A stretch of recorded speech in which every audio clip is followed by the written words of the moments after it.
2019లో జనసేనాని పవన్ కళ్యాణ్ చేసిన కామెంట్స్ ఇప్పుడు పలాసలో రీసౌండ్ ఇస్తున్నాయి.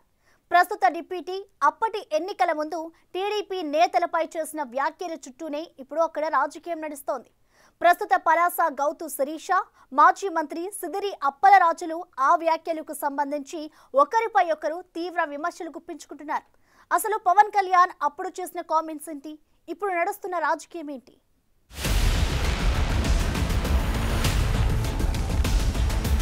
ఉమ్మడి శ్రీకాకుళం జిల్లా పలాసలో అల్లుడు ట్యాక్స్ అన్న పేరు ట్రెండింగ్ అవుతుంది. పలాస టీడీపీ ఎమ్మెల్యే గౌతు శిరీష భర్తను ఉద్దేశించి వైసీపీకి చెందిన మాజీ మంత్రి సిదిరి అప్పలరాజు సంధించిన రాజకీయ అస్త్రం ఈ అల్లుడు ట్యాక్స్. దానికి తగ్గట్టుగానే కౌంటర్ చేస్తూ సవాల్ విసిరారు ఎమ్మెల్యే గౌతు శిరీష. కానీ ఉందో లేదో తెలియని ఈ అల్లుడు ట్యాక్స్ అనే మాటకు ఫేమస్ చేసింది మాత్రం డిప్యూటీ సీఎం పవన్ కళ్యాణ్. 2019 ఎన్నికల ముందు ఆయన అప్పటి పలాస ఎమ్మెల్యే గౌతు శివాజీని ఉద్దేశించి చేసిన విమర్శలు ఇప్పుడు వైసీపీకి అస్త్రంగా మారాయి.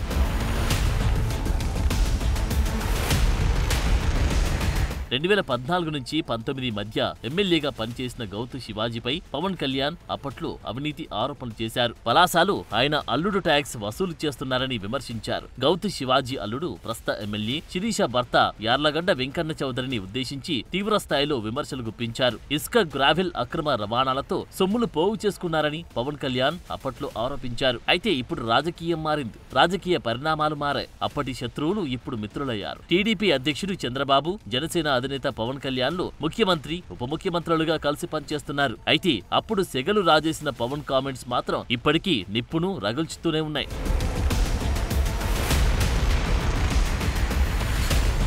మద్యం బాటిల్పై 10 రూపాయల అల్లుడి ట్యాక్స్ వసూలు చేస్తున్నారని మాజీ మంత్రి అప్పలరాజు ఇటీవల ఆరోపించారు. అయితే ఇది తాను కొత్తగా చేస్తున్న ఆరోపణ కాదని అప్పట్లో పవన్ కళ్యాణ్ ఈ కామెంట్ చేశారని అప్పలరాజు గుర్తు చేశారు. అధికార పార్టీని ఇరుకున పెట్టాలనే ఉద్దేశమో, కూటమిలో చిచ్చు పెట్టాలని వ్యూహమో తెలియదు కానీ మాజీ మంత్రి పవన్ కామెంట్స్ ను రాజకీయంగా వాడుకుంటున్నారు. అల్లుడు ట్యాక్స్ పేరుతో పలాసలో ప్రజల రక్తాన్ని పీల్చుతున్నారు అని విమర్శలు చేశారు.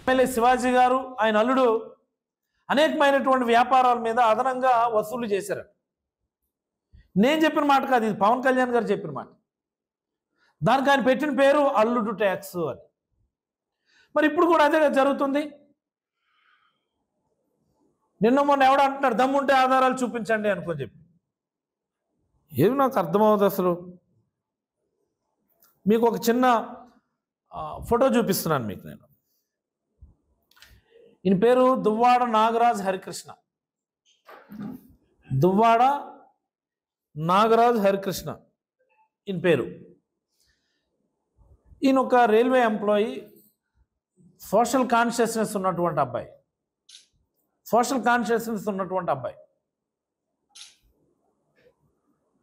అండ్ మోస్ట్ ఇంపార్టెంట్లీ ఈయన పవన్ కళ్యాణ్ అభిమాని.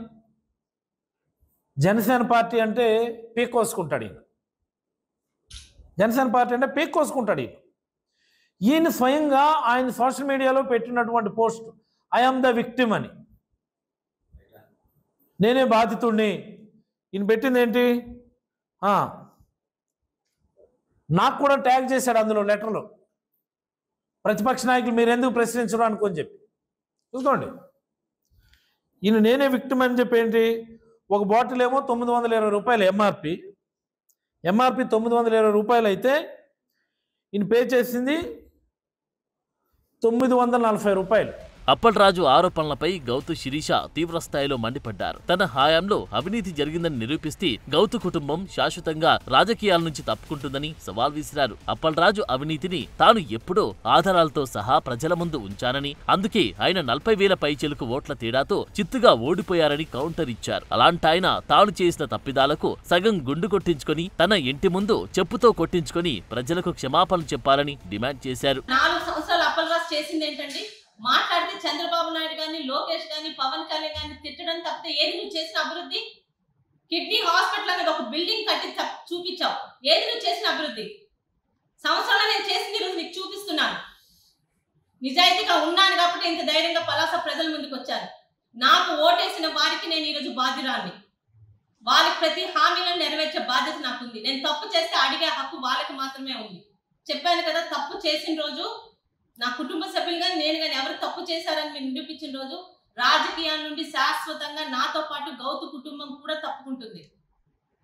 నిరూపించలేకపోతే అప్పలరాజునే ఒకటే అడుగుతున్నానండి, ఎన్ని రోజులు కావాలంటే అన్ని రోజులు తీసుకోమనండి, గుండు కొట్టించుకొని నా ఇంటి ముందు చెప్పుతో కొట్టుకొని నాకు క్షమాపణ చెప్పమని కోరుకుంటున్నాను. అంతేగాని ఆయనేమి నేను రాజకీయాలు వదలమనట్లే, ఎందుకంటే అది ఎలాగో వదలదు కాబట్టి.